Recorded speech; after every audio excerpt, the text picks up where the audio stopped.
Yes, it's happening. Okay, Alina, go.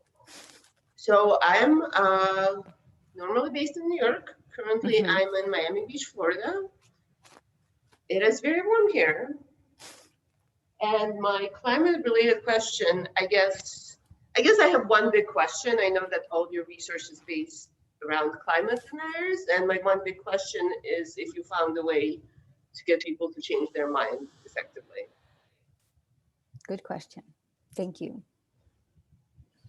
Okay, who's this person next to you? And this is Sharon. Oh yeah, I'm Alina's friend Sharon. I'm also in Miami, not from Miami, from Chicago, going back there tomorrow. I haven't come with a question yet. I bet I'm gonna have a lot after I hear your talk. Awesome. Yeah. I didn't know I was supposed to come prepared with a question. No, I just made that up. You're totally fine. Question, comment, whatever, you know. Okay, I'm going to call people on the order of my screen. Mr. Sfurman. Yes. So I'm in my basically bedroom. It's it's not far from I believe, like right here.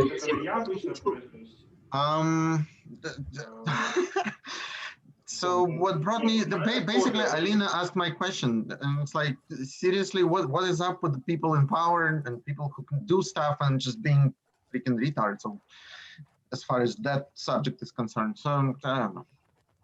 I'm looking forward to the explanation, please. All right. Excellent. Max, you are next on my screen. I'm Max. I'm sitting one floor up from Mr. Fuhrman there. Outside of us is the beautiful Daly City, California. My question is that, in light, how does the study of climate change denial, how does it change? How's the context for that whole topic change, given what we've seen of the power of denial? Where basically, well, I mean, I'm thinking in particular, how does climate change denial compare to pandemic denial, which is sort of, to me, like just seems more insane. And yeah, so I mean, that's sort of on my mind here. Awesome, thank you. Ilvina, you are next. Okay. My screen. My name is Elvina. I live in Chicago. I'm a friend of Jana, and she invited me for this meeting and first time. I just talked with my son for a couple of minutes, and he said, "Oh, I believe that I thought that you don't believe in climate change." And I said, "No, I believe, but I don't know how it can be changed." So this is why I come to this meeting. Excellent. Thank you for coming. Welcome. Jana.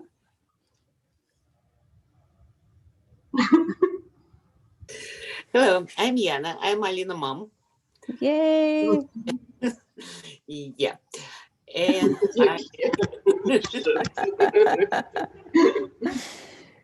and I'm in Chicago, and it's very, very cold here. So I am not against climate change for women. Actually, the American Midwest, northern Midwest, because of the change in the distribution of airflow, is going to get colder. I'm sorry, it's already gotten colder because of climate change. So on average, could you change something? Please do it. Yes. So sadly, maybe go to Florida. Maybe. The one place where global warming would be appreciated, right? It needs Which one? Cold. Florida?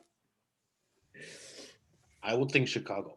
Yeah. No, yeah. Chicago's, I think, is really going to lose out in the warmth department, unfortunately. Cool. Sabina. Hi.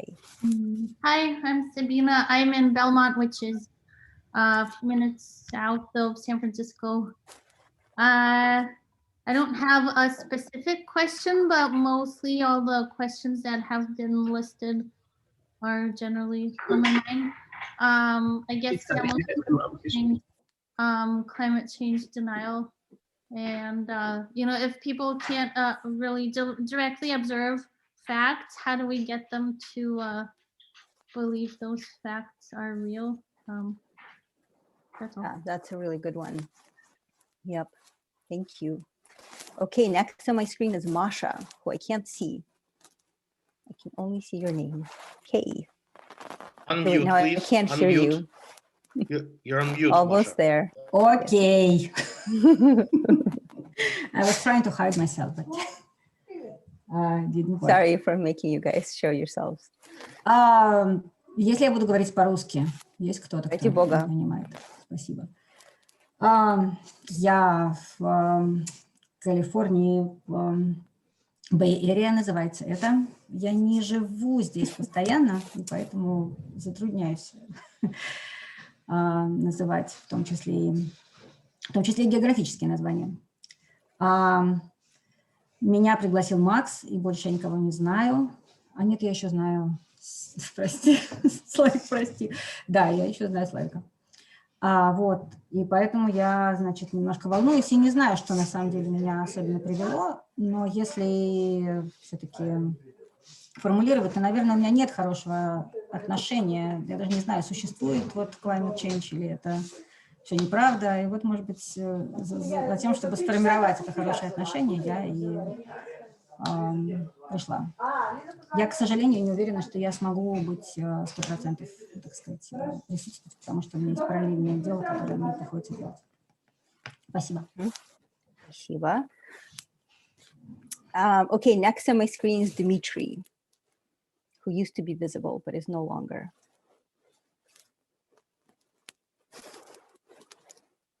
Can't hear you yet. Hello? Yes. Okay. Yeah. I'm in New York. Alina brought me into this whole thing, and I mean, the group seemed fun. This is the second session that I'm joining, and I liked the previous one, so I figured, hey, why the hell not? I am a borderline climate denialist myself. Like on one side, I understand that since there are a lot of people out there who are professional climate scientists who seem to be convinced that this is actually happening, and so I have no reason to doubt that. On the other hand, my stepdad is a climate scientist who vehemently opposes the idea of anthropogenic climate change. Like, he does not oppose the idea that climate is changing. He says, like, well, it might or might not be. But the idea that humans in a relatively short span of time can do anything to change a planet-wide climate or detect such a change, such an inference. And I don't know what to answer to some of his arguments. And here I am. Got it. Okay, welcome. Thank you.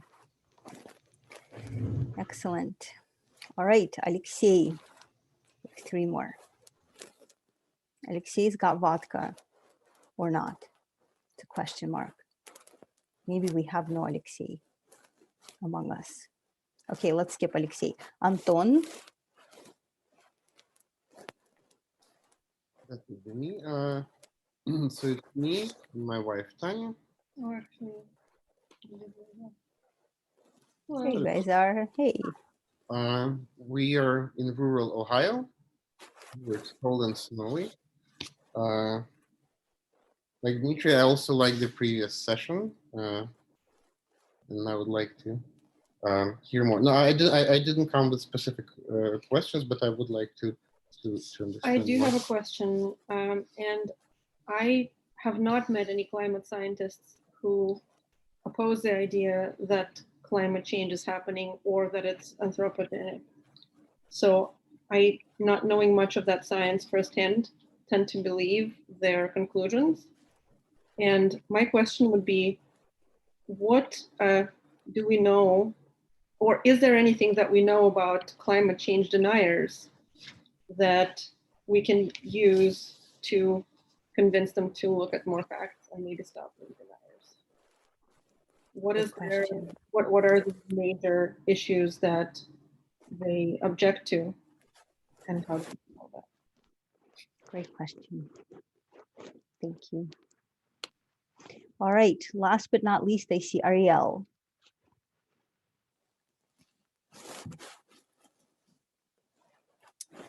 Ariel, are you there? Okay. You guys are welcome to come in later on, and we'll maybe these folks will appear. Okay, so let me jump in. You all have really, really good questions. I should say right away that I am not a climate scientist. I read a lot of climate science, and I've actually reviewed a fair amount of climate science as part of various reports that pull together a lot of science. So this is not a talk about climate science, and I wouldn't want to position myself as an expert on that. So I'm not going to debate, and I don't want to invite any debate about the specifics of climate science. What I can say is that there is a consensus among climate scientists. 99% of climate scientists concur that certainly that climate is changing, but also that it's anthropogenic. And there's a lot of debate in climate science, like in any area of science, around how to model it the best way.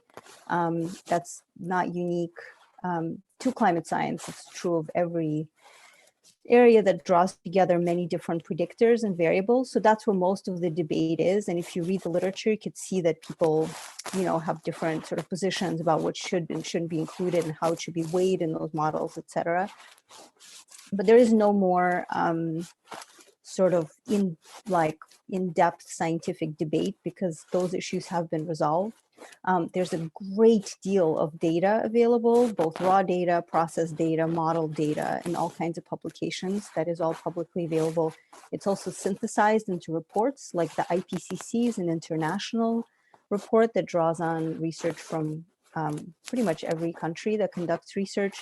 There's also national level reports. The National Climate Assessment is the one that's put out by America. It was actually started by George Bush, and the United States is mandated to put one out every 4 years. So it also draws together hundreds and hundreds of studies that are then used to create like predictions and understanding what happens in different regions of the US. Like if you're interested in Chicago in particular, that would be the place to look because they break it down. You can tell how things are going to change. And it's meant to be a tool for decision makers, for planners or policymakers, so that they know how to adapt to the changing circumstances. That's the purpose of those tools. So I just want to say that I'm happy to point you guys to all kinds of resources because there's many available. The other thing I want to say is because climate change has been subject to so much political scrutiny and so many attempts to defund it and in other ways attack it, all of its assumptions have been subject to a lot more research and attention than pretty much any other area because it's been, you know, it has to defend itself and validate things, and every sort of piece has been put under scrutiny. So in that sense, that's actually why the consensus is so high, is because it's been this kind of iterative process of addressing all kinds of challenges. So because I am a scientist, I'm a really big fan of challenging things and asking questions, and I find it very satisfying that that's what happens in the climate change space. And, you know, there are people who have all kinds of doubts and questions. And as far as I know, all of them have been addressed. So if you have them, I think it's great to ask them. And then you're in better luck finding answers to them in this area than in many others. Okay, so that's one thing. The other thing I want to say about myself, I'm just north of New York City right now in a town called New Paltz. I live in New York City though, and I've been working on this stuff for a long time. Alina and I chatted about what would be more interesting to talk about because there's so much there. And what we decided is I'm going to talk a little bit about work that I did quite a while ago in graduate school, trying to understand the actual roots of climate change skepticism. And by the way, the reason there's a difference between skepticism and denial. Denial sort of assumes that there is a truth and that you're denying it. And I've been really on the fence about that because I really want to honor different people's positions. And I do honor people who don't believe in climate change. But as I've been working on this, I've come to believe that I do have a position and I stand with science, and I've subjected it to my rigorous sort of examination. And even though I sort of have this stance of impartiality, especially because my current work is much more as a facilitator, I have no reason to be impartial about this. I believe the science is correct. I see no reason as a scientist to doubt climate science. And so that's why I feel more comfortable calling it denial. I just want to be very clear about that. So anyway, since then, I've done a lot of work in my work life past after getting out of academia on how to apply different tools. I'm a social psychologist by training, a behavioral scientist. And so most of the work I've been doing is applying those tools to various climate related projects like energy efficiency and how to improve different clean energy products and designs, and a lot of climate communication work. But I'm going to go back and tell you guys a little bit about some of the early work that I did. And then we can talk more about, you know, different solutions or different ways that this stuff can be applied. Okay, so I'm going to share my screen.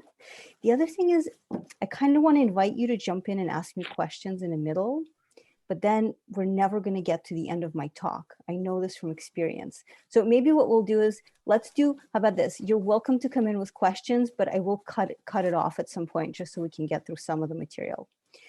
Okay, so I'm going to do share screen and I'm going to pick my PowerPoint. Are you seeing that? And then what I'm supposed to do is go to presentation mode. Okay, how's that? Yeah, okay, cool. All righty, here we go. Okay, so basically we all get the problem. We have this looming crisis. It's, you know, obviously going to affect everybody. And we have this kind of ever increasing amount of evidence. I started doing this research 15 plus more years ago. And already then we had a lot of evidence. Now it's like over the top.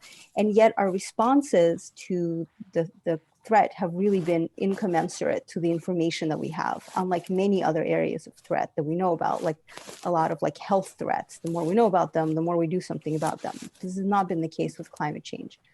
And if you look at some of the statistics on this, this is a survey that's done by like a opinion survey place.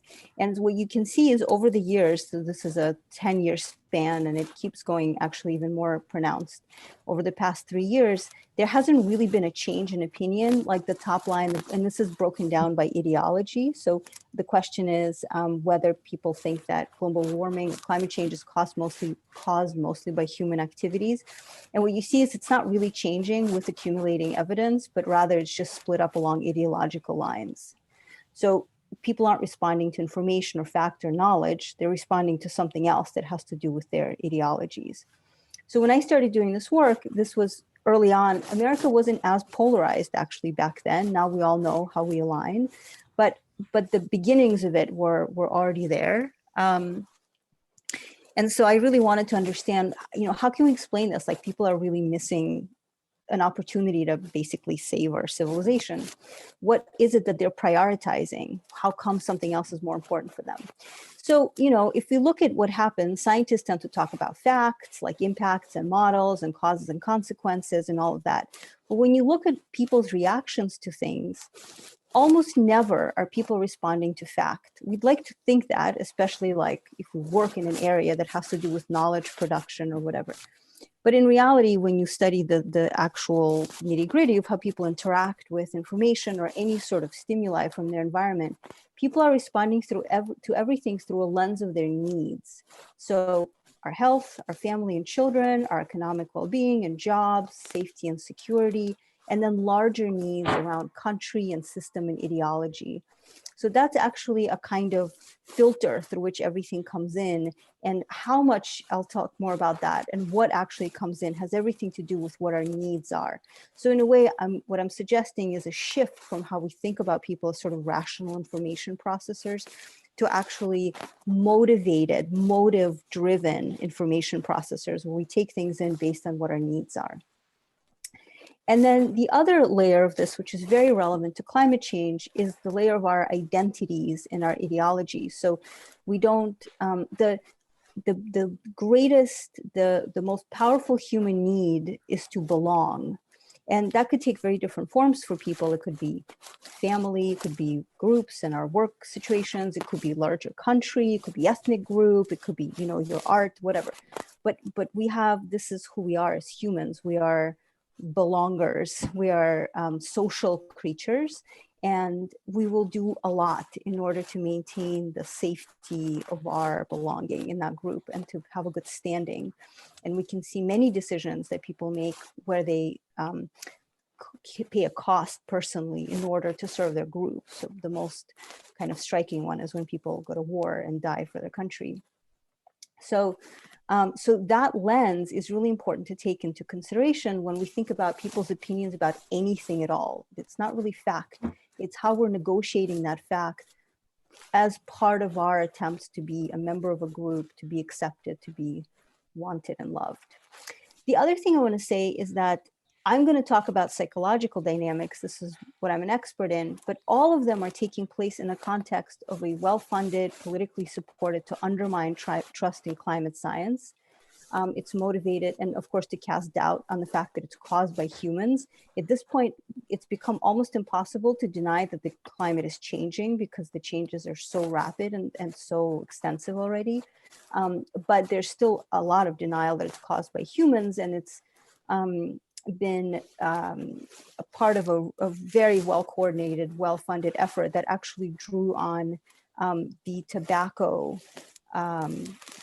cancer denial effort, which developed a lot of marketing approaches for how to mislead people and how to cast doubt onto science. And so they took advantage of those. And all of this is documented. And again, this is not, I'm not an expert in the nitty gritty of how those campaigns are constructed and who funds them. I mean, I know a lot about it, but I would rather point you to sources that have documented a lot of these things, and they're extensive. Okay, but what I want to talk about is why is it that those efforts are so readily received? And why is it that they've been so impactful? And why is it that they've been impactful in different ways for different people? That's really the question, right? Is some groups of people have been much more receptive to this misinformation, and the question is why. So the lens that I've been looking at this through is called system justification, or a concern about our larger systems. It's one of many causes of climate change denial, although it touches on most of them. But this is sort of the ideological level, and the way it's one that's a little harder to track and see, and that's what makes it interesting for me to study. So what is system justification? So almost all of us have a motivation because of this need to belong, to defend and uphold the social, political, and economic status quo, this world that we live in. So in a way, we think about like the environment, you know, the natural environment around us, but for most people, it's actually our social and economic environment that it's like the envelope that holds us. And we're very, very dependent on it. And we really want it to be good and fair and stable and sustainable. And to see the system in this positive light fulfill some very deeply seated psychological needs. First of all, our need for safety and reassurance and the feeling like we're going to be okay. Our need to make sense of the world, certainty, stability, a sense of control of our environment. And then it also helps us keep a kind of relationship, a sense of relationship between us and other people in our society, that we have this kind of shared vision of the system that we're part of, and we're all invested in it. These are very, very deeply seated needs. And so when we engage in system justification, meaning we're seeing the system in a positive light, that reduces a lot of dissonance and anxiety, and it gives people a sense of control. And oftentimes when there are threats to the system, something comes in and, you know, shakes it up, that's when that need to justify the system becomes stronger, of course, right? You got to respond to the threat. And just to say, you know, there's a lot of evidence, certainly, of this mechanism at work, but also, like, if you think about when the Soviet Union collapsed, the life expectancy, especially for men, fell by 7 years. So that's unparalleled by most wars. Actually, that's a tremendous drop. And it's this kind of sign that people are deeply invested in systems those systems change, it's a real shock to most people. So it's not a bad thing that we justify the system. It allows us to be okay, but it has some very problematic consequences. So in order to justify the system, we basically defend and uphold things as they are. And sometimes the way things are isn't so ideal or so sustainable. And so some of the repercussions of it is that people uphold hierarchies that may be really harmful for some people over others. So discrimination, anti-Semitism, racism, those kinds of things. And then also resist change when change is needed, because every system needs to change. Every family system, work system, etc. Change is an imperative part of any living organism being healthy. So when you resist that change, that can have really bad consequences. And so system justification can interfere with acknowledging problems in the status quo, forming intentions to correct those problems, and then taking actions to actually make things better. So it's this kind of double-edged sword. We need it to feel okay and be together, and yet it prevents us from fixing problems when they occur. So what does this have to do with climate change? Well, climate change is very problematic because it challenges the system in a lot of ways. So most of the issues that we have now stem from emissions, and the energy systems that we've been using. They were amazing when we first created them, but they turn out to be unsustainable in the long run.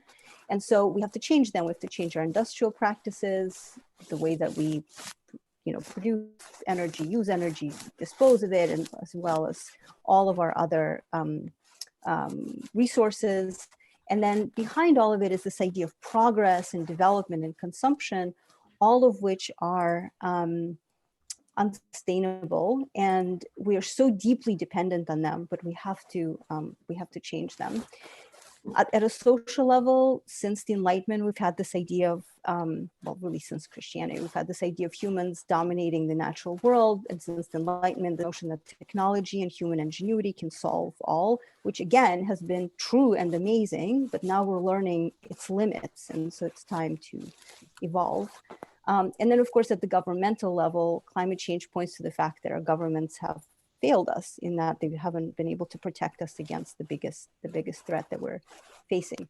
So in this way, climate change threatens the system in every possible way. And of course, it just needs for everybody to change in their practices and their approaches to things. So it's very, very threatening. And so some people cope with that threat by denying or minimizing the problem in order to maintain a positive view of the system. And then they resist change in the system in order to maintain the status quo. So I'll just tell you a very brief run through of a lot of studies that I and other people have done to provide evidence for this. So we've done a lot of correlational studies in the beginning, which were questionnaires and surveys, and then moved on to experimental studies, which are causal and much more reliable. And also just want to say a lot of these, and then they were conducted among university students, but also, which I'm not a fan of doing research among students, but also the general population. We also did some international studies. And so what we found is that system justification leads to skepticism towards all kinds of problematic environmental realities. Everything from the fact that the earth is, that ecology can be damaged, that we are causing that damage, and that, we're disrupting balance, and many, many others. And then skepticism that climate change is occurring, a greater willingness to harm the environment, especially for economic profit, less intentions to help the environment, less priority of environment and policy, and decreased actual behaviors to address climate change. And what's particularly interesting for me is that it helps to explain some of the demographic differences, so population differences that we see, because some groups have a greater or report a greater tendency to protect the system in the way that I've been talking about. So the greatest difference is between liberals and conservatives, who, I'm going to mute this person. Let's see. I thought I did. Hey, can you guys mute? Oops, that's not what I meant to do. Sorry. You can mute everyone. Oh, I don't know how to do that. If you look at participants. Well, there we go. I think I muted this person. Okay. So, oops, sorry. So with political orientation, people who report being conservative politically also report having much stronger needs to protect the system and uphold it, and also engage in a lot more behaviors to do so. And this is not my research. This is a kind of a very large scope of research that's out there. But what we see is that it plays out in climate change. So conservatives are more system justifying, and that mediates their relationship to climate change denial. In other words, they're engaging climate change denial as a means to uphold the system. So, and the difference obviously between liberals and conservatives is really huge on this issue. And that underlying psychological need explains a significant part of that relationship, not all of it. The same thing goes for having a stronger national identity is related to greater system justification, being male versus female, and being more versus less educated, although that actually has changed since I did these studies, that difference has become less pronounced. So let me say a little bit more and then I'll ask for questions. So after we did these studies and we saw these relationships, the question was, well, what's actually happening? So, okay, people have this motive, but how is it resulting in them? What internal mechanism results in them greater skepticism or denial? So this is called motivated cognition, meaning that our cognitive processes are influenced by our motives, our needs. So our needs become a filter through which information moves. And so what we saw is that skepticism of climate change is facilitated by motivated information processing. So we saw that people who are more motivated to uphold the system perceive messages, they're more receptive to messages that disparage climate change science. So that's how that stuff that brings science into doubt lands more deeply. They evaluate the evidence for climate change to be weaker. So when they look at like scientific publications, they don't trust them or believe them as much. People believe that Americans have less control over climate change as a way to kind of defer the issue and say, well, we can't do anything about it, so let's not believe in it at all or deal with it at all. And then they have the more motivated people are, the harder it is for them to remember information from an article about climate change that they just read. So they're not encoding or recalling that information as readily. And this study, I have to say, I found really shocking.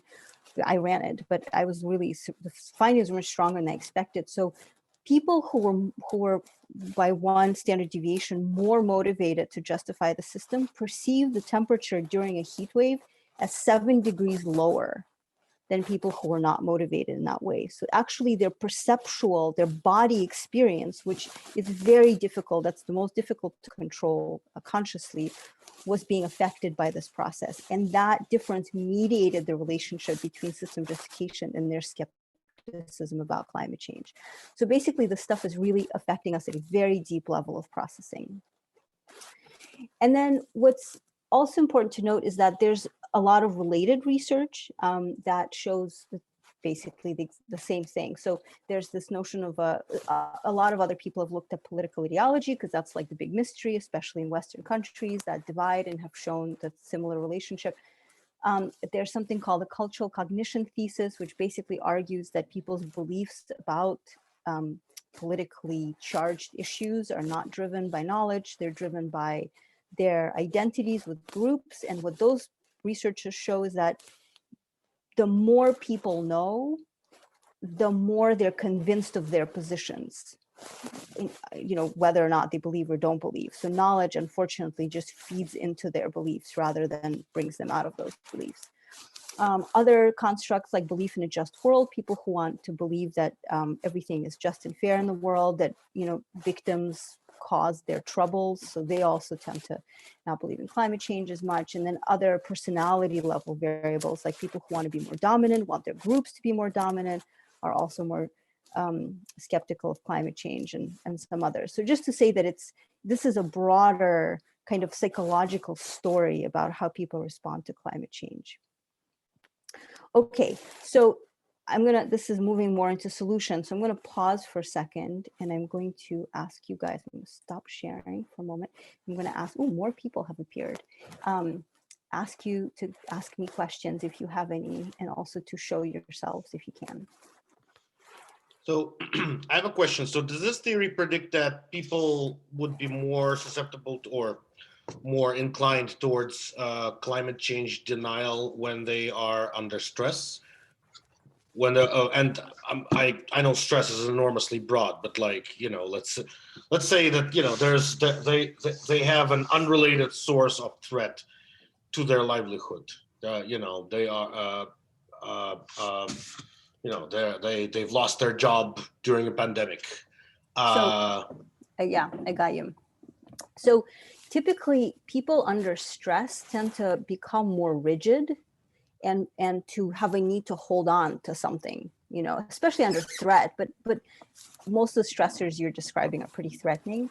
And so what it typically does is it polarizes people further on wherever they are. So if they identify with groups and subscribe to ideologies that deny climate change, yes, it's going to push them further in that direction. But if it's the opposite, then if they're really concerned and, you know, they believe the science and they, you know, want things to happen that to solve the issue, then the more they're holding on to their identities and their beliefs, the further it's going to move them in that direction. So it causes greater polarization rather than a shift in any one direction. That said, in our culture in particular, we've been kind of sold this idea that it's environment versus economy. Just like now with the pandemic, it's health versus economy. So this isn't actually true ever, but it's particularly not true with the environment, because if you degrade your environment, you can't really have a healthy economy, because the economy is completely dependent on a functional ecological system. So it's not true, but people believe that opposition. And so being under economic threat can have that effect. So during the Great Recession in 2008, you actually saw people en masse shift towards wanting to support the economy at the cost of the environment. And then when that stressor passed, then opinions went sort of back to where they were before. Yeah.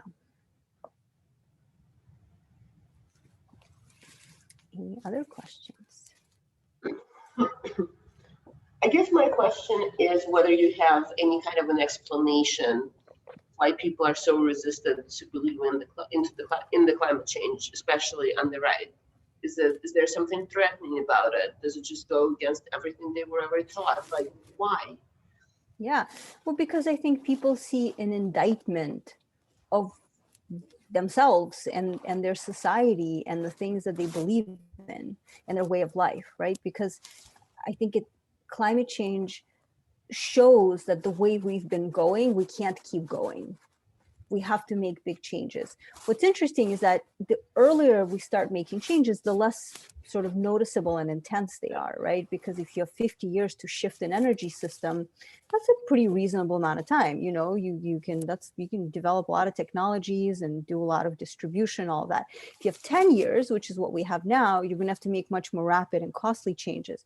So it's backfired. But I think at a deeper level, what you have is some very politically driven actors who are very much coming from the oil and gas industry and some other, you know, industries that make money based on the way things currently are.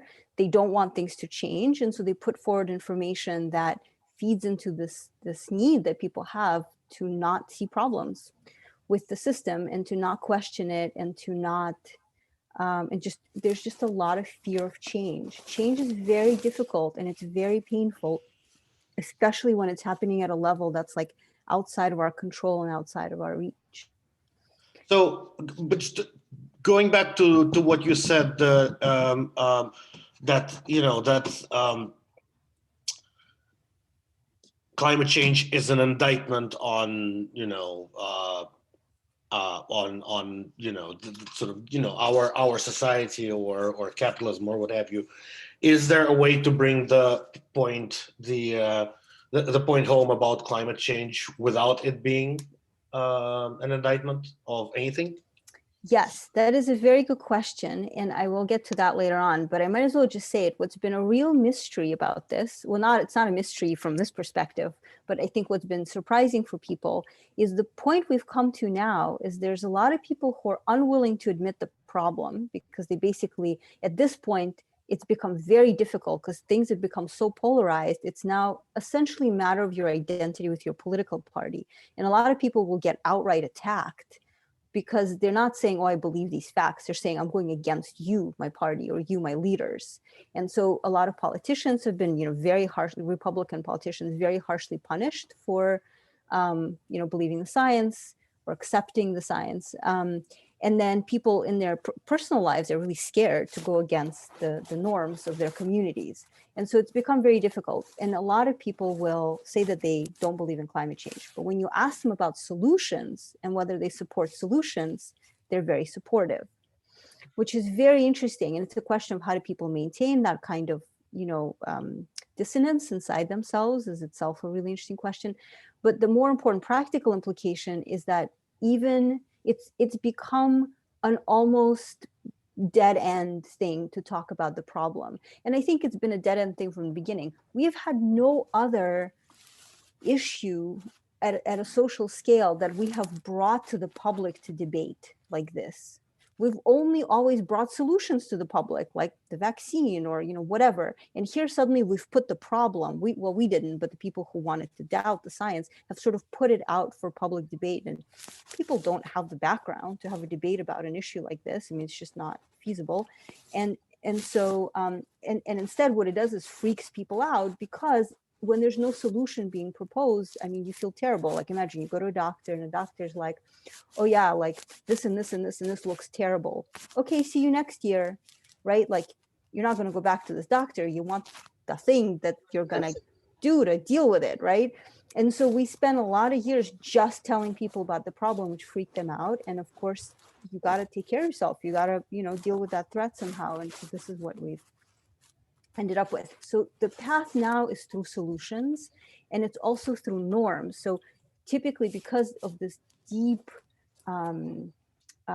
commitment that people have to each other and to our groups, when your group signals to you that a certain behavior is okay or it's actually desired, people are very likely to engage in that behavior. And it's even better not to tell people about it. It's better just to create an environment that communicates that and says, yeah, this is how we do things. And then all of a sudden, you don't need to have a full explanation for why. It just becomes part of your new status quo and people do it. So in a way, we now have to circumvent the whole problem threat discussion, like you're suggesting, and just deal with solutions. And a lot of the solutions are actually very consistent with capitalism and growth and all these other things. I mean, they're not like austerity and whatever. They're shifting to other energy sources, and and energy efficiency is also economically efficient. So I mean, these are there's a fair number of consistency there, and those things people do support much more. I can show you a slide on that, but anyway, I'll get to it later if I do. I had a quick question, Irina. Yeah. All this makes a lot of sense. Okay, I have two things. One's sort of a commenty question and one's a question. So in that, I see how people make their decisions through meeting their needs and filter their facts that way. I assume that applies to liberal Democrats and the highly educated people who also agree with the science. So I'm putting that together is always an uncomfortable thing, and I'm not sure where that goes, but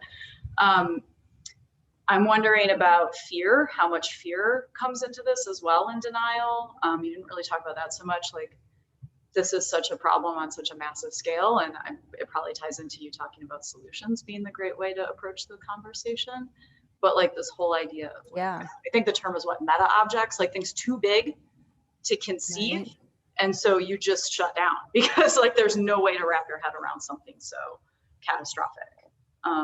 Exactly. That's that looming threat. It's all about fear, right? We respond to threats with fear. Exactly. And that's right. So people cope with that fear by disengaging. And then for people who are not skeptical of the science, the biggest issue is still disengagement, actually, not because they don't believe, but because they're so overwhelmed. They have no idea what to do and it's just too much. Exactly like you're saying. And so again, solutions are much more helpful because people find them empowering, even if they're local and even if they're small. But once you're doing something about an issue, it's a very different internal experience. It's part of the reason why I like to work on climate changes and issues, because I don't know if what I do makes any impact in the long run, but I certainly can't just sit and watch, which I have been doing actually quite a bit in the last few years, because I've been doing other things and taking care of my mom, and it's unbearable. I'd much rather be working on it, you know? So yes, that's the way to do it. And a lot of the efforts that have been successful lately have been about localizing, because the problem is global, but most people still live very local lives, and they pursue their environment locally that's around them, and then they also engage in activities in a local way. And so engaging in actions locally has been really good, or like with one's representative, state level or whatever, but also communicating through local messengers has been very effective. So I probably don't have time, but I was going to show you a study about local weathercasters communicating about climate change and how effective that is, because it's bringing something so immense into the locality of people's lives. Yeah.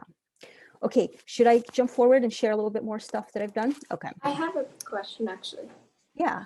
So how can young adults or like teenagers get involved in activism and helping the environment? That is a very good question. And I'm so glad you're asking it. That's awesome. I would say that the young people and the generation that you're of have by far been the most impressive in this entire big social strange landscape that we're in.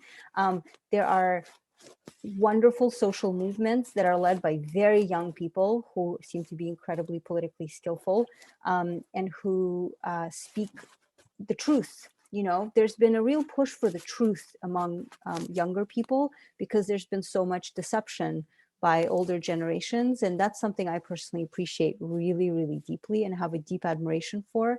And so there's political movements that are more about pushing through the truth at the international level and actually getting countries to move forward and to shift their energy systems and all these other things. And there's also a ton of local action. And this is you and your generations where it's at, because you're inheriting all of this, which is a shame on the rest of us who have let that happen.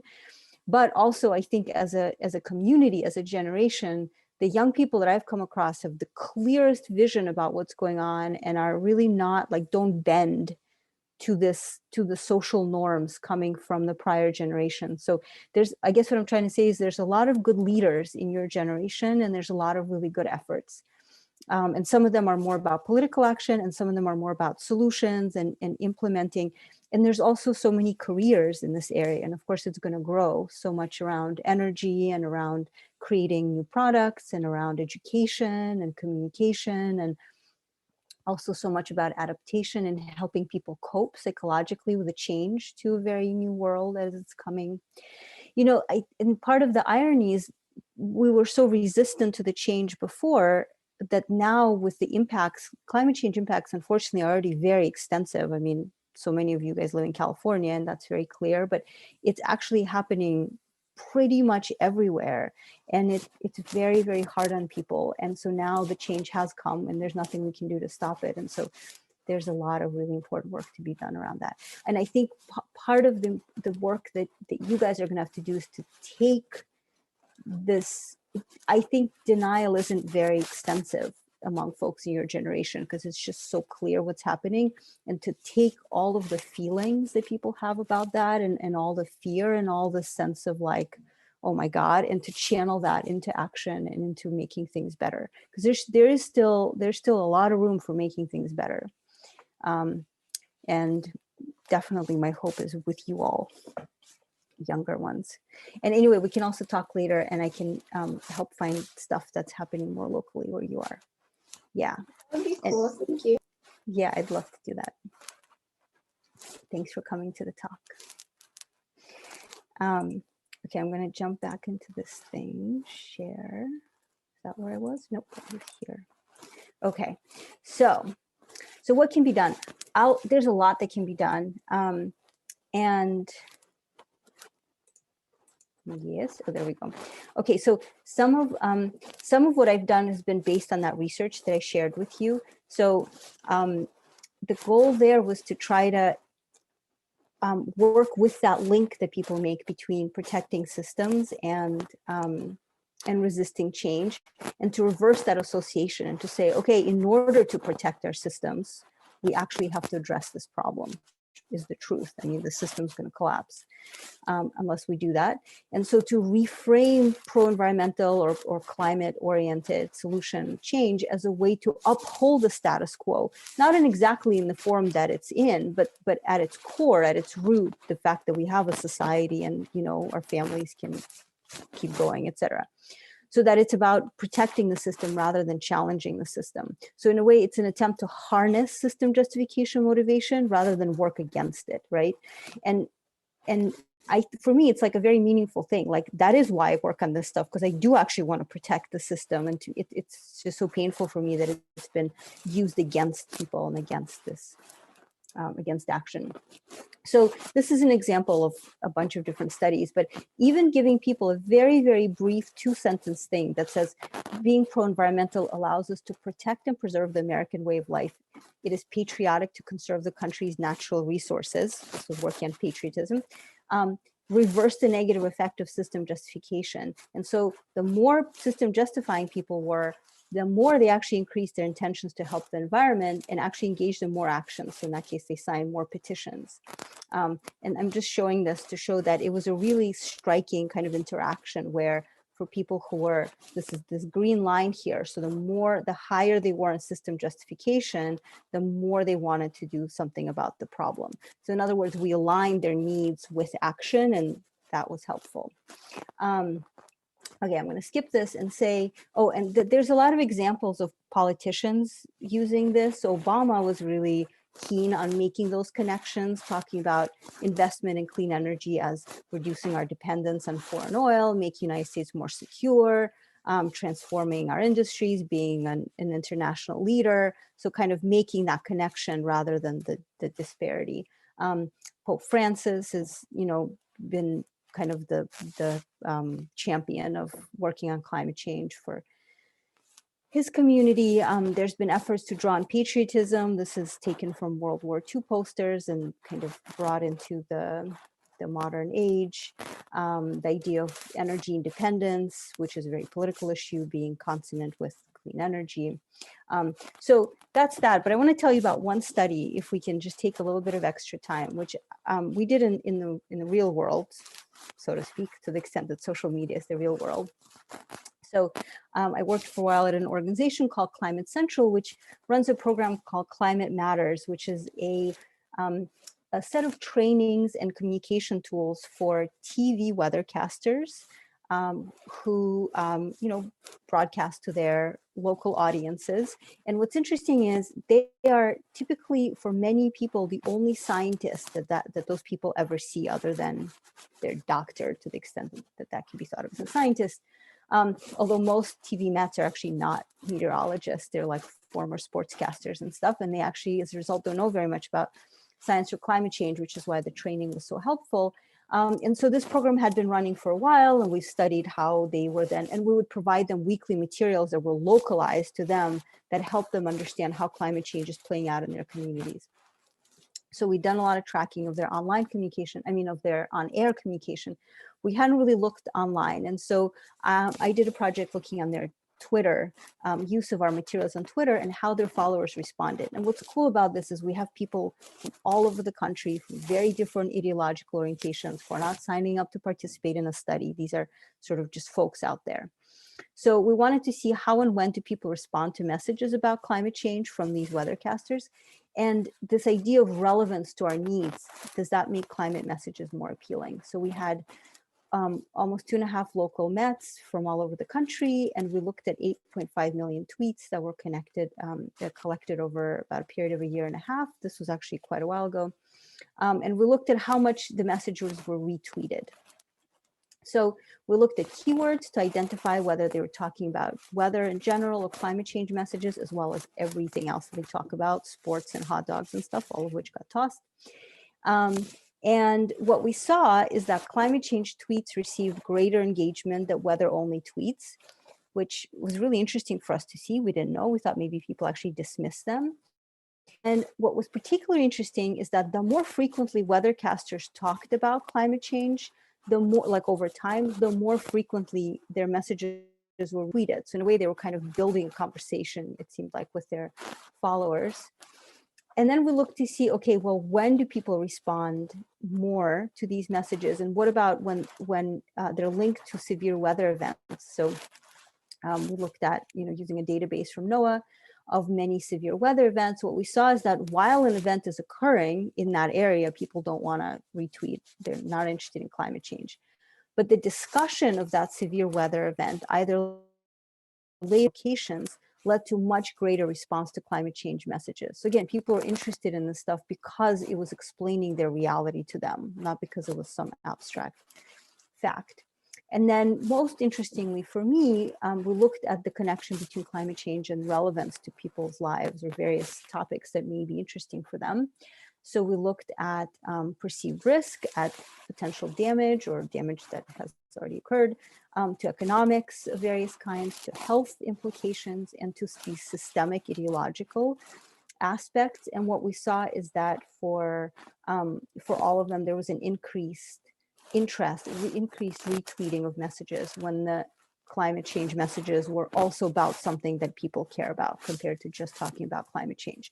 So again, supporting this notion that people care about this issue because it's relevant to them and their lives, not as a, a scientific reality. And this is what actually I was referring to before.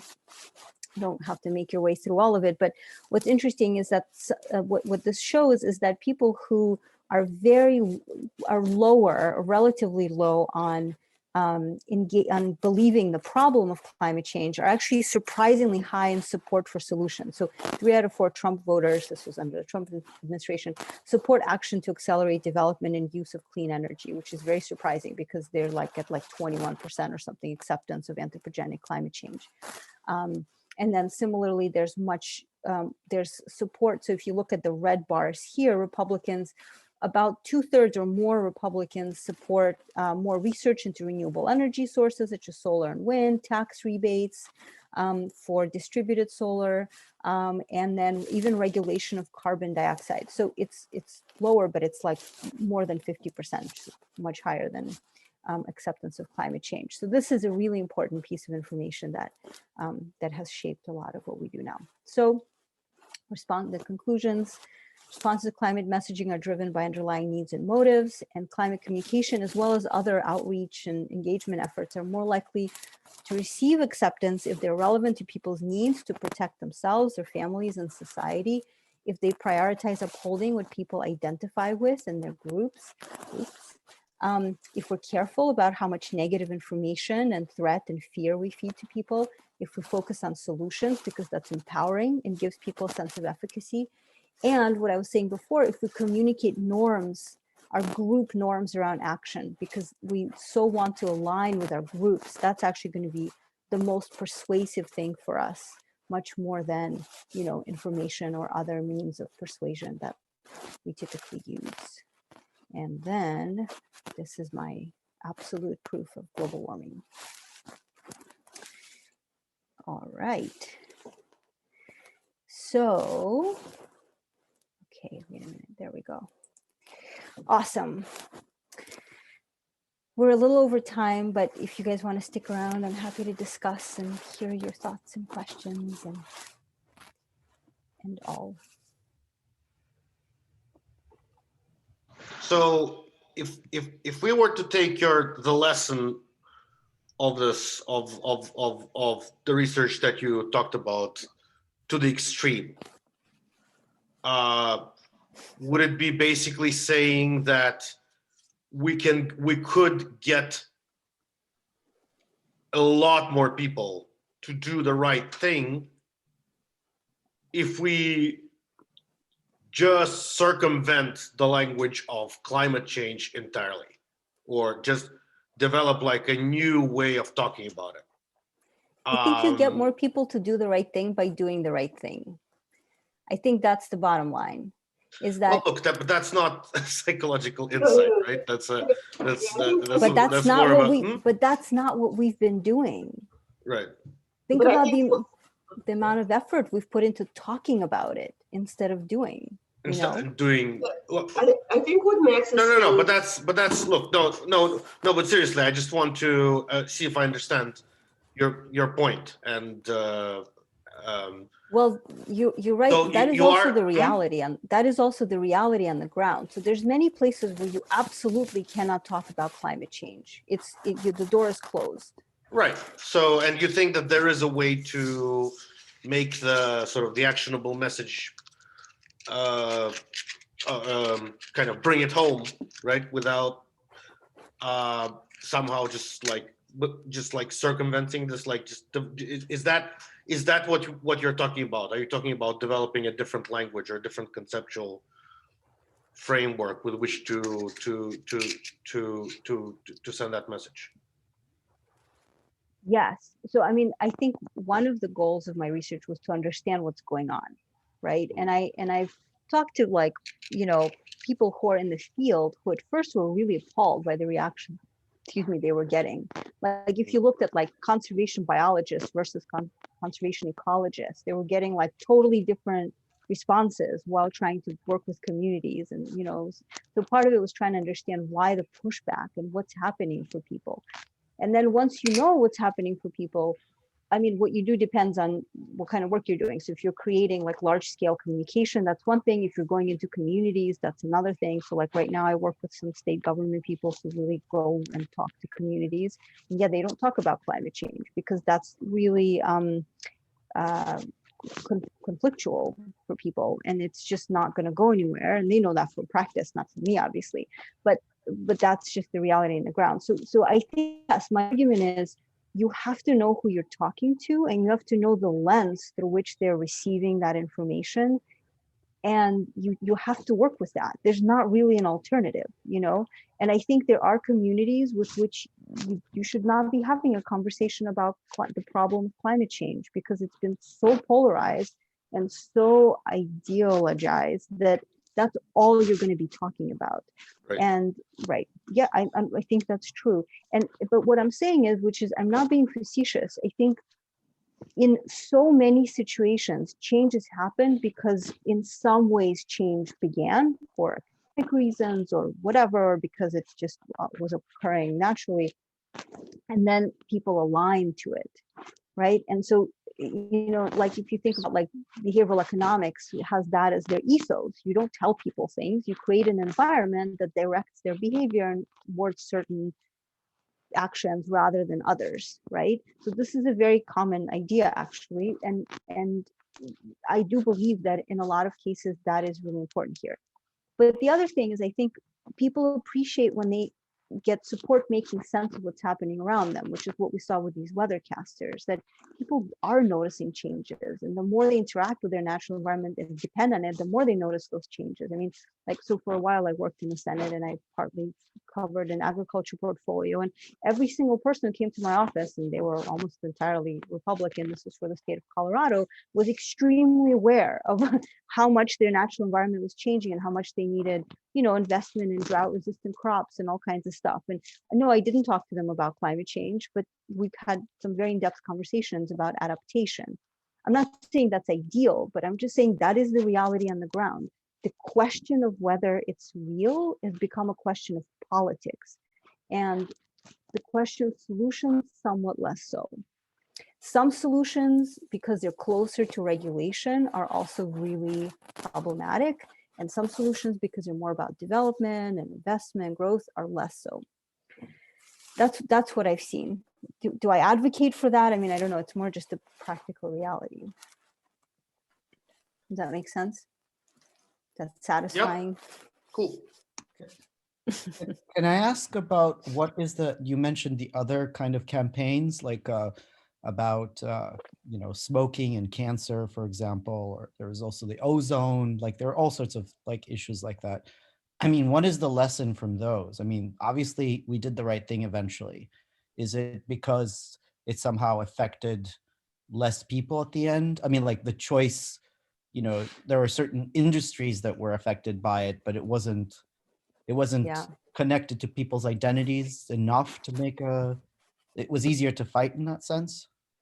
So that's a really good question. The ozone is a little bit of a different example because there was a really clear solution to it, which did not have nearly the same industrial impact. And so through some finagling and replacing one chemical or one set of chemicals, like there was a compact solution that could be implemented. And so that was partly how that was done.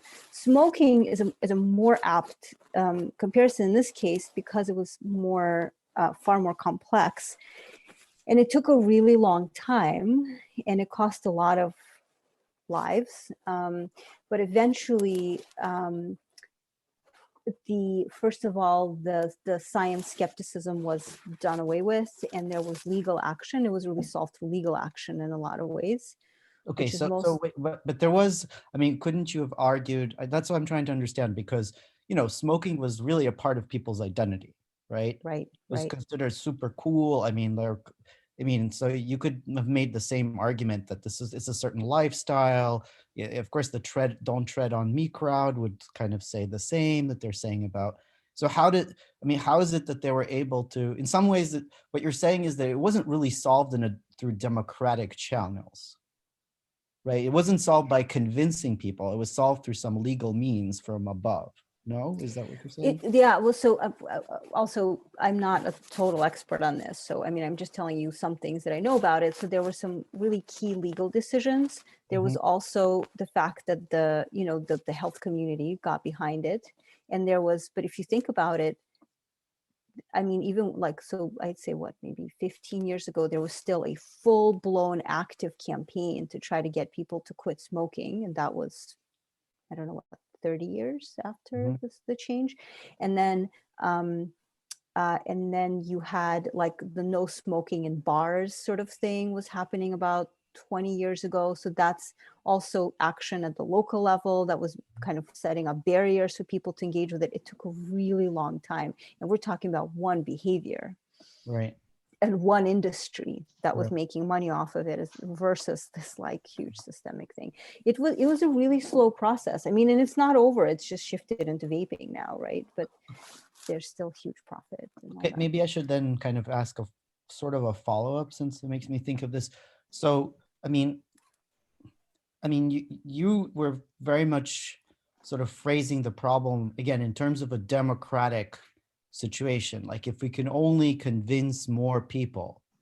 But there's a kind of cynical perspective, which is like, screw the people, can't you convince the right leaders or the right industries or the right groups that have certain sort of their own vested interests, and they will make the reality on the ground the boundary for what the people are supposed to do. Right. So it's not like you need to convince the average person. It's that you need to convince I don't know, certain elites of certain industries, for example, or something else. Right, exactly. So it's not that I'm arguing that we need to convince the people. I'm more studying why people got so swayed by the disinformation campaigns from industry, right? But I think the challenge that we're facing is those people who technically should take the leadership around solving this problem have prioritized their profit. That's just the reality of what's happened, right? And so we have, I mean, I'll be blunt, we have all of politics works in support of capitalism. This is the political system of a capitalist country, so it should do that. That is correct.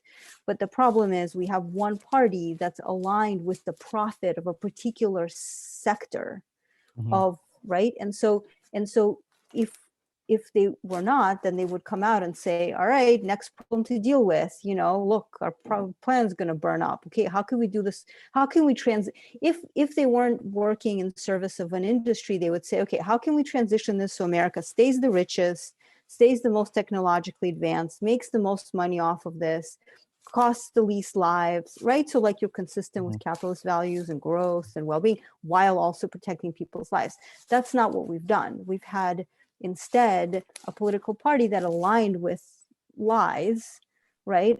Because I guess that's how the inner workings work. I don't know. But Thank you, that's the Irina. You're problem. absolutely right. Yeah. Yeah, you're absolutely right. Thank you for clarifying this. But they're elected. They're elected. So people Correct. don't really understand. So that is the problem that your research can be generalized to solve. We can figure out how to address these deniers of normalcy, right? Right. Just like we do with the.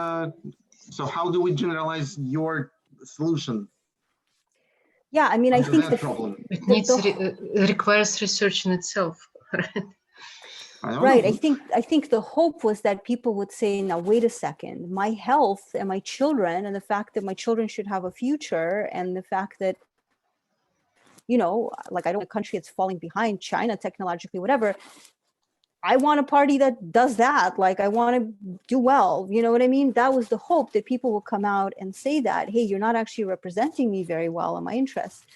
But instead, what we've seen is that it's become this matter of sort of identity, where it's like, you're not a good Republican if you question this position, and that's the challenge. That's not, the Republican Party's not always been like that. There's all kinds of social issues that it's dealt with head on or whatever.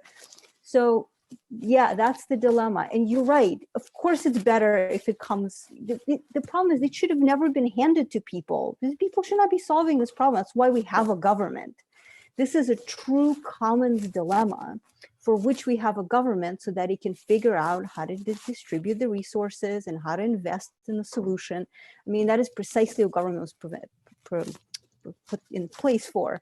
And so all of this is really kind of an attempt to adapt to that failure. And so the state governments take a lot of action in democratic states, and not only, but as a result, we have a very piecemeal system of incentives and, distribution of clean energy and all of that, which is, tremendously slowed things down. And then the last 4 years have been a huge setback. So yeah, that's the reality. We would all love for it to come from above. The biggest challenge actually is that the most effective way from a capitalist perspective to do this would be to put a price on carbon. Because then you hand it to the market and you say, okay, market, we've priced it. It has this amount of harm. We've put this price on it. Now you figure out how to distribute it across the economy, because we're a market system, right? For better or worse. But we haven't been able to do that because we have to have a government that allows for that to happen. And that's actually been the biggest impediment, is we've actually stood in the way of capitalism solving this issue, contrary to what people say. Yeah.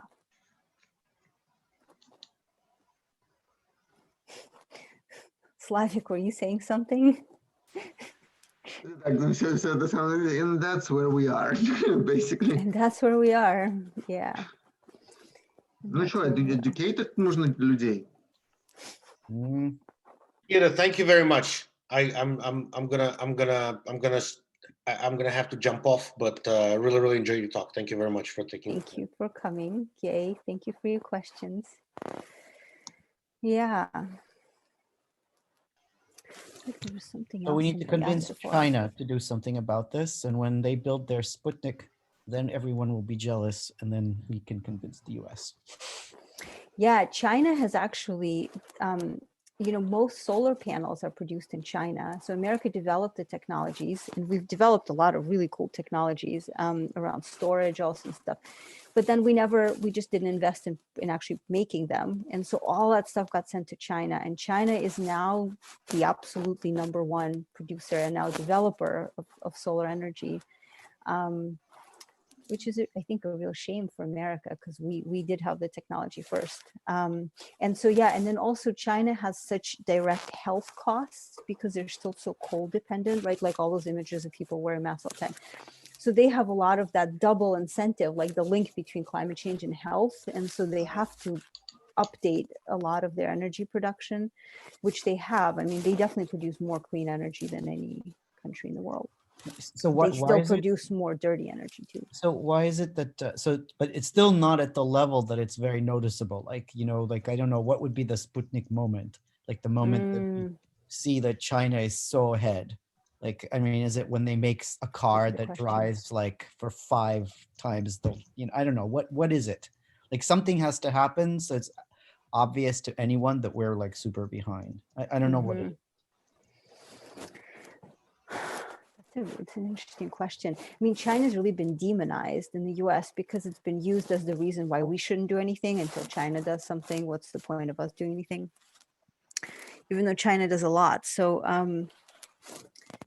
yeah, I don't know. Maybe we should be clear about, the profits different countries are making off of this, or just like what the numbers are, because I don't think many of us know those numbers. I don't know those exact numbers. Yeah. That's a good question. There's also, yeah, go ahead. What would it take to get people to vote proper people in?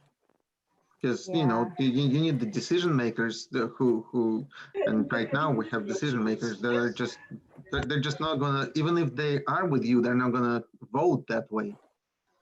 Yeah. So yeah, it's a good question. I was going to say one thing before, which is that in terms of social norms, like it's a real conflict between things that are far away, which we really have a hard time getting people on board with because we just don't think in big ways, most people, and things that are local. So the greatest predictor of whether people install solar on their roof is whether their neighbors installed solar in the 3-block radius. So that's what does the trick. But in terms of like voting, I think a lot of times people end up voting on sort of gut level things around, group standing, like races, or, like different positions on immigration, or and now climate change has become politicized. then, I mean, they don't have to vote a new person in. They just have to ask their person. Well, since if we normalize this pro-green thinking itself, then you don't need to vote new people. They will reflect. So all we have to do is just normalize this. Oh, yeah, we want to go green. Right now, it's like no Green Deal. What is up with that? But so yeah, let's put some marketing people with your research onto those people. Yeah, for sure. The challenge is that like there's gonna have to be Republican leaders who take the lead on this, because we are a divided country and there are many people, who stand by Republican values, and that's fine. But what's not fine is that those values have become tethered to denial. And there's gonna have to be a change. I mean, there's gonna have to be like a lot of courage and a lot of initiative, and enough consensus in the party itself so that they provide political cover for each other to come forward and change the norm. Because you're gonna make me cry. Yeah. I have more on the grounds questions, since we have just voted a new person in. Yes. What do you realistically expect this administration to accomplish, or hope it would accomplish? It's a good question. So, I mean, there's the issue is that there are some things that are done by the executive branch only, and then there are some things that have to be done through the legislative branch. So, the first thing that Biden did was rejoin the climate accords. That's both for climate change and it's also for our international standing as a country, because it was a tremendous embarrassment that we left it. So, okay, that's really good. And that's something that's done through executive action. He doesn't need the approval of the Senate to do that. So many of those things are going to happen. Essentially, I think so. And Biden has the biggest climate team that has ever existed in a presidential administration, executive. And I think he's certainly going to try to reverse all the executive orders from the last 4 years. The problem is a lot of those orders destroyed actual regulations that were put into place, and rebuilding those then again requires complicated rulemaking processes that take a long time. So, but those things still are done within the executive branch, and those will be done, I'm quite sure. He's obviously prioritized this. And miraculously, we have a blue Congress now. But the problem is that for a lot of the more difficult actions, you have to have more than half of more than half of the Senate, you need two-thirds, et cetera. So there's going to be a lot of resistance. But essentially, it's like, Obama in his first term, in the first 2 years, he had both branches were fully blue. And so that's why he was able to get Obamacare through. And then that's how he spent that political capital. So I suspect that Biden is going to move on climate, that's what he's going to put first. And a lot of people criticize Obama for not doing that. But, choosing between healthcare and climate change is a really challenging decision. But I sense that Biden is putting that first.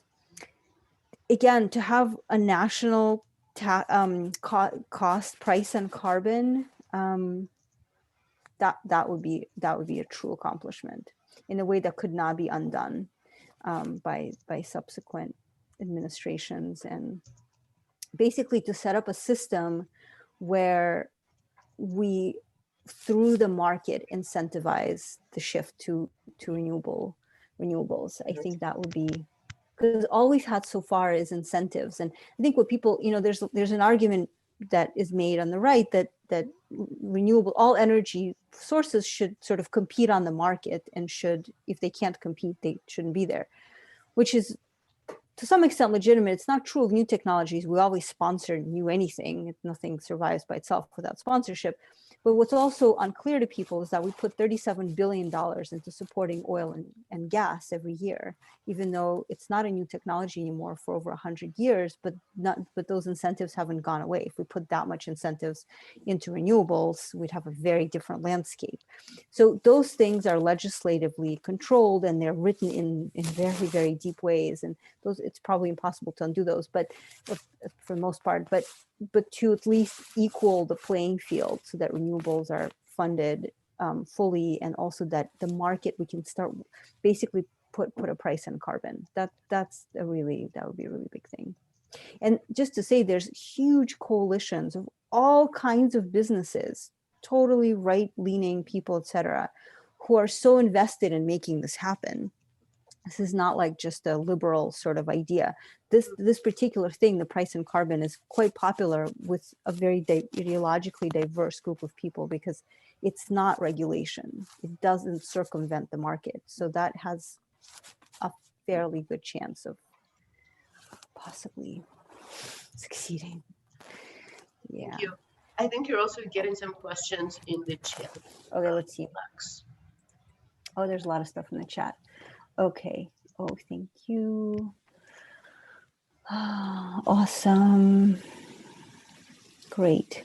Price point carbon has been so prohibitive, it would serve as a disruptor of shareholder-centered economics, which is primary driver why governments are reluctant to engage. It is a regrettable catch-22. Would a unifying threat work? Maybe these are different questions. The California forest fires did not force a lot of climate change initiatives, but certainly raised awareness and poured resources into the state. Okay, these are two different questions. Let me just take the second one first. A unifying threat, it is a unifying threat, of course, but it's definitely been used to divide us. California is very interesting. California does trade carbon, and it's actually second largest, or I can't remember, but it's like one of the largest carbon traders, the state, compared to other countries, because most of them are European countries. So that's a really interesting thing. Yeah, the question of climate impacts and whether they lead to change is a really interesting one. So they've definitely led to a change in public opinion about whether climate change is happening, because so many people have experienced it directly now. But yes, again, you have to have really clear political will to kind of work with those experiences. You have to say more about price and carbon and disrupting shareholder-centered economics. If we're to go into that, explain to people where you're coming from. Is Alexei? Oh yeah, Alexei's still there.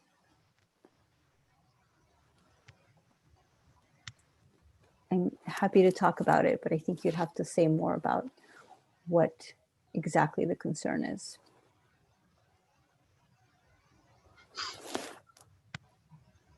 Okay, I don't think he's there. Yeah, it's not, in no way is it like a perfect solution or anything. But I think there's probably enough political will behind it that it maybe would happen. You know, what's interesting is, like, I worked in the government, federal government, for a while, and there's so many constraints on what can be done that I think the idea of pushing anything through is actually quite impressive. So, so a lot of times we're not dealing with like ideal solutions or, you know, what we would create if we had the full spectrum of possibilities. It's really a question of what we can do within very, very rigid constraints.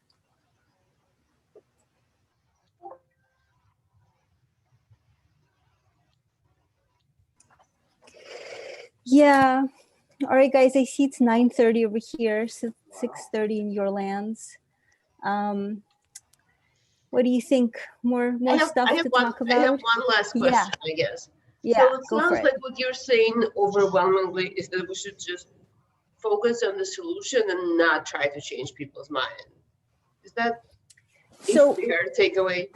Yeah, so I've been talking a lot about like people who are skeptical. I think the reality is that there's only a very small percentage of people who are like drastically denial, like, you know, just engaged in it in a kind of really strongly ideological way. And I'm not sure those people need to be engaged necessarily. I mean, people have their reasons for where they're at, and in any case, the people that they would engage with would be people from their communities who they trust, and that's probably not us. So we can support others to have those conversations with them, but that's kind of a separate issue.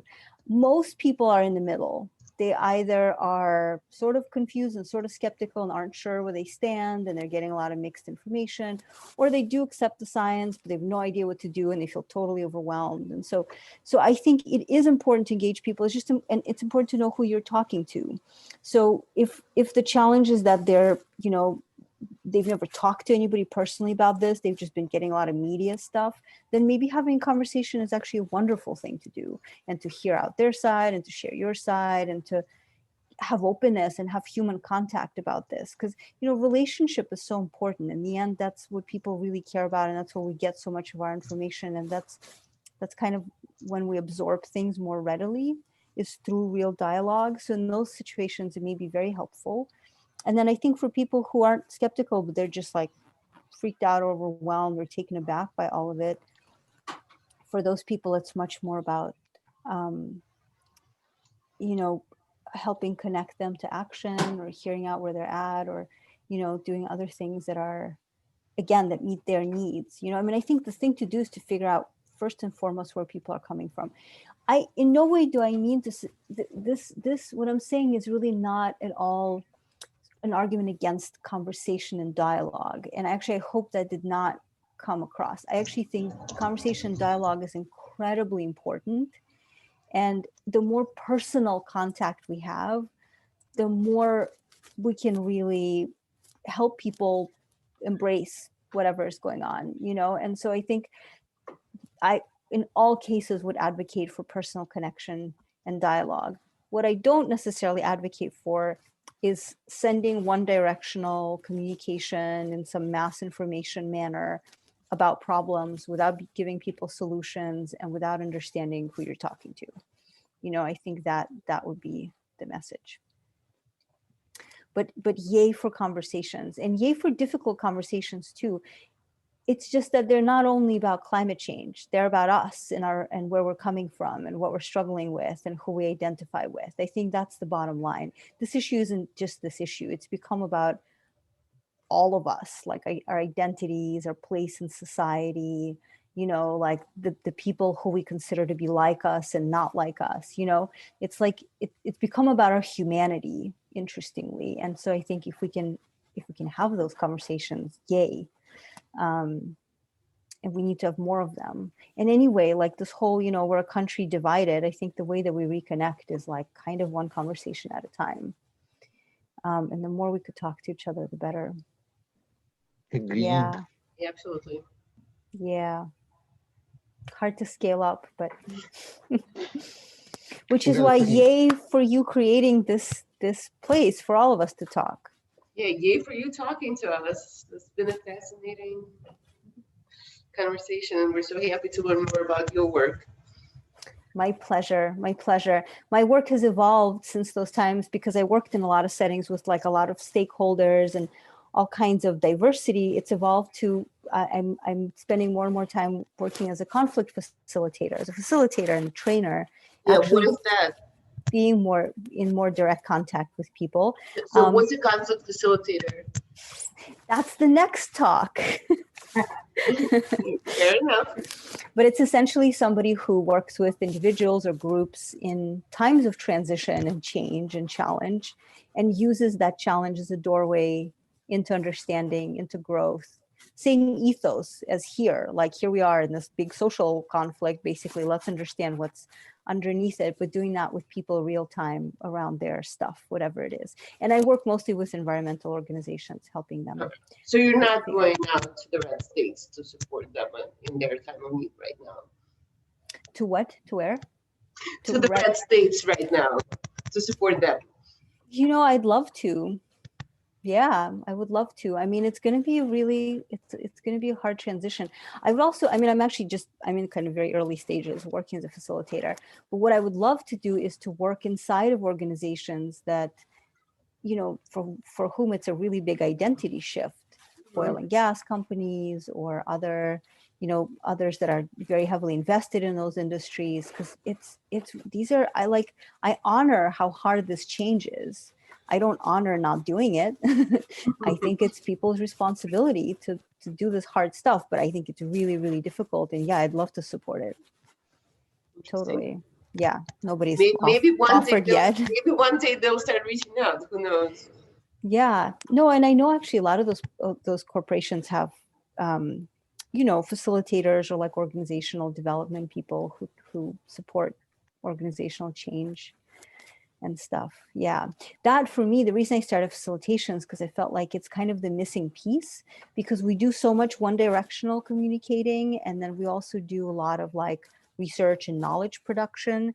But then then what happens when we run into trouble? You know, I mean, even as a behavioral scientist, usually people invite me in, or others like me in, when something doesn't work, when you create a product and it doesn't get taken up by the market, or you create a program and people don't sign up for it, or whatever, it doesn't lead to the consequences, or your energy efficient buildings don't end up getting used in nearly the way you thought they were going to get used, and therefore they're not very efficient, whatever. It's when things don't work from a human perspective, and then there's a desire to have somebody who understands people come in and make sense of it. But actually it would be much better to have that insight there from the beginning. And the same for facilitation. Every organization runs into challenges, especially if you're dealing with such a complex, difficult issue that has no perfect solutions, etc. So I'm trying to fill in that missing piece. Yeah, Alexei says, this is an issue that will likely define our existence as a species. Yes, fighting the good fight.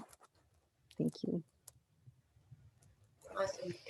Thank you guys so much. If you have any questions about this or want to know more or anything, I'm happy to share resources. And what's the best way to connect with you if people want to reach out? That is a very good question. What is the best way? Facebook is good because you already see me in this invite. Maybe that's the easiest, actually. Just send me a message because I'm right there. My name is right there. That's probably the easiest. But you can also email me. But yeah, Facebook, chat me up. Awesome. Well, thank you so much. And maybe we can learn about your new research that comes up. Yes, no, that's practice. That's not research. I'm happy to tell you about it. Awesome. All right. Thank you. All right, guys. Thank you. All right. Thanks, everyone. Yeah, it's nice to be with you all.